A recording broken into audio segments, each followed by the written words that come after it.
They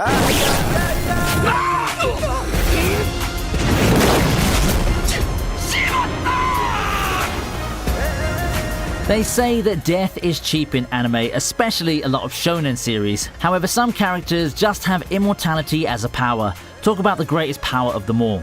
Or is it? After all, immortality can be a curse in itself, as we'll be seeing soon enough. For now, here are some of the immortal characters that I find cool, charming, or straight up charismatic.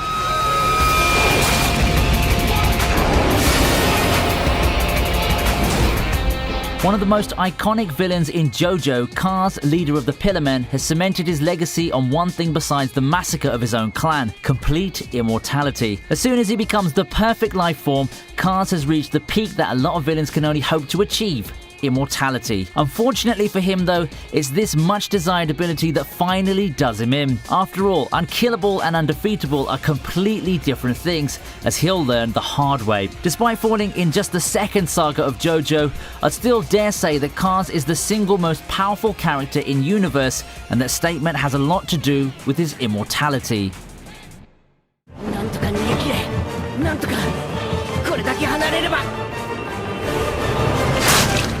Next, we have Demon Slayer's demon predecessor, Muzan. For anime-only watchers, there's surprisingly little that can be said of Muzan. He had his famous first appearance where he looked like Michael Jackson, and his second one where he appeared as a woman and did the classic villain cliche of killing his own minions. Muzan's an outlier in this list, and he's actually not immortal in the literal sense of the word. For one, he was nearly killed sometime in the past, and two, he remains afraid of the sun. Given how hard it is to actually kill him and his longevity, he might as well be treated as an immortal villain, one that poses the biggest challenge to the Demon Slayer corpse so far. We haven't seen that much of Muzan from the anime, but trust me, when we get to the inevitable next season that covers the future arcs of the manga and Muzan's backstory, you're going to be in for a world of surprise. Just for a little hint without spoiling you guys, let me just say that it's physically impossible to kill Muzan with the traditional Demon Slayer methods.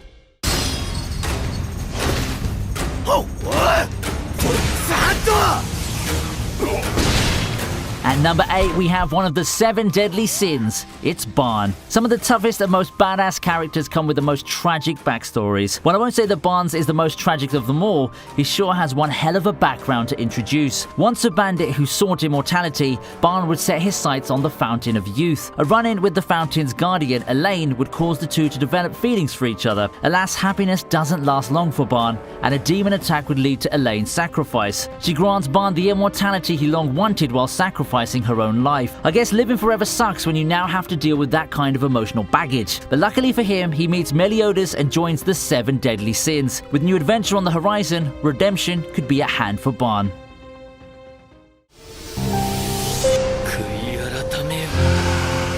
Next on the list is the notorious dark wizard, Zeref. Being immortal has its perks, but for some, the inability to die also comes as a curse. In Zeref's case, immortality is seen as the latter, because in reality, Zeref found himself struck by a curse, one that kills all that he loves. On the other hand, the said curse does give him immortality within the meaningless abyss of life. Fans who just started watching Fairy Tail would be surprised to know that the one known as the darkest and most evil wizard of them all was once a promising wizard with tremendous power, orchestrating many events that led to the present timeline in Fairy Tail. He was just a tormented youth who failed to find happiness in every corner. Then, all he wanted was to die and get it over and done with. Too bad that he's immortal now, right? After seeing how far the world has gone and what crimes have been done in his name, Zeref then orchestrates a great war, hoping to one day find his freedom from the life that chains him to this world. Hope is on the horizon, as he believes that he'll finally find the sweet release of death in this war.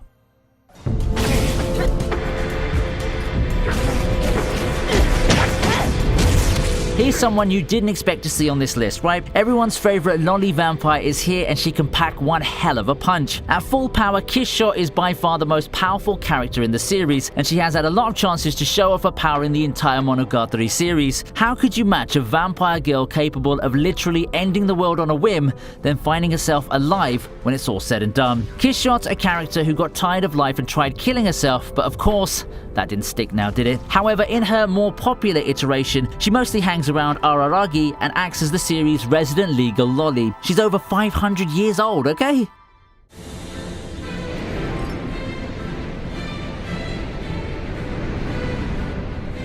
The The father of the homunculi and the one behind everything wrong in the series, you'd have expected a lot from him. Everyone's expectations were on point, as the moment Father made his presence felt in Full Metal Alchemist, we all got a glimpse of how overpowered he is. The destruction of Xerxes gave him his signature immortality, but his power goes way beyond that. To say that he's almost a god in the world of Full Metal Alchemist's not too far from the truth actually. Given his capabilities, it's no surprise that he holds humans with such disdain. In a somewhat literal sense at the end of the series, Father really became god over puny humans who could only hope to contest him with pathetic alchemic powers. His own pride is most likely the only key to his undoing.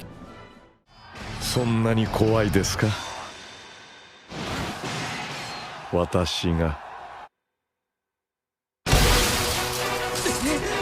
It's already a given that Gintama's resident broken villain Utsuro would find himself on this list in some sort of capacity. His impressive track record of wins in battle aside, what makes Utsuro so scary is his immortality. Those regenerative powers are insane, I'm telling you. Even if he gets burnt with no trace of him remaining, he still finds some way to keep coming back. The slightest remnant of him would result in him piecing himself together again in some form. Never mind the combat skills and expertise with the sword, all previous Gintama villains are nothing compared to the beast that is Utsuro. Where else would you see an arc driven by a villain seeking his own death because he's just too overpowered and immortal? I guess Zeref kind of counts, but it's quite a different context, and Utsuro's just more broken and cooler in universe.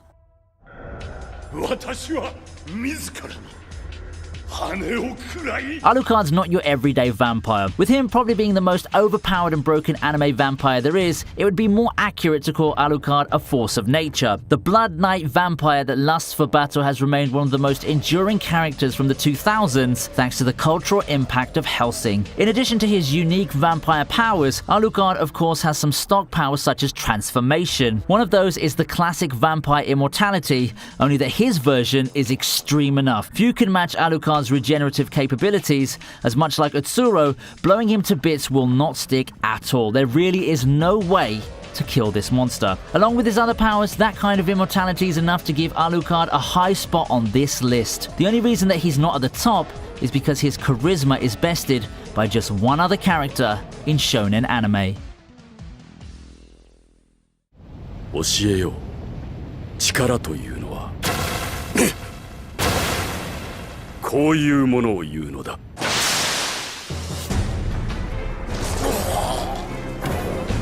How could we have a top immortal characters list and forget one of the most popular mainstays and most charismatic villains in Bleach? Ambitious, driven, and manipulative, Aizen has made a name for himself as one of the most influential anime villains in the 2000s. While I think that a part of Aizen's staying power in the series stems from his cunning and raw power, what brought him completely over the top is his immortality thanks to the Hogyoku. Look at it this way, even if his body were to be completely eradicated, as long as the gem exists, Aizen would be brought back to life stronger than ever. Removing the gem from his body also doesn't work. There's just no way actually around his immortality. You cannot kill him.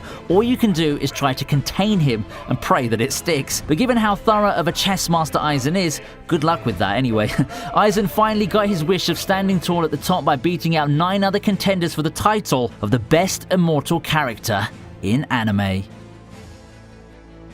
And that more or less wraps it up. Looks like death really is cheap in the world of anime, huh? Just how would you game plan for fighting these guys in a battle to the death? As usual, like and subscribe for more videos like this and hit the bell button to make sure to get all the notifications and be the first in line for the next video. See you guys for the next one.